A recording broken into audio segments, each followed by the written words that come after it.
This comedy road trip film starring Robert Downey Jr. and Zach Galifianakis went on to gross over 3 times its $65 million budget when it was released last November. In an almost overtly similar premise to John Hughes' classic Planes, Trains, and Automobiles, Robert Downey Jr. stars as Peter, an uptight businessman who gets stuck with the socially inept Ethan, played by Galifianakis, a slacker goofball who dreams of making it big in Hollywood someday.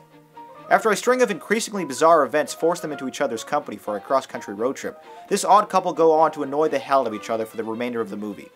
While both men certainly have great on-screen chemistry and both submit decent enough performances, the big issue here is the character's likability.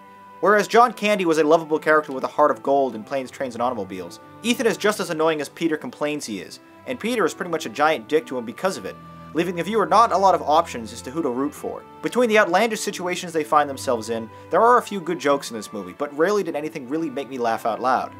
A scene where our protagonists accidentally brew the ashes of a dead man into a cup of coffee feels particularly trite, but the deadpan delivery of the line, "I'm sorry we drank your father," in the following scene is one of the funnier moments in the movie.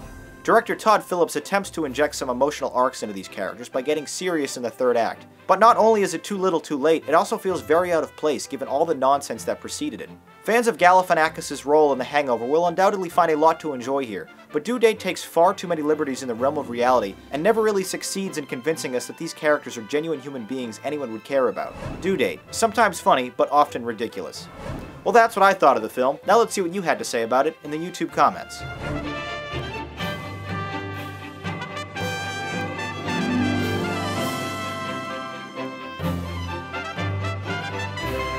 Here's the Rate-O-Matic now for Due Date. A 6 and a 7. This was an enjoyable movie, but it wasn't really fantastic either. I thought it was simply good. Most of you actually agreed, recognizing that despite some of its funnier moments, this film really isn't anything special. You scored it a cool.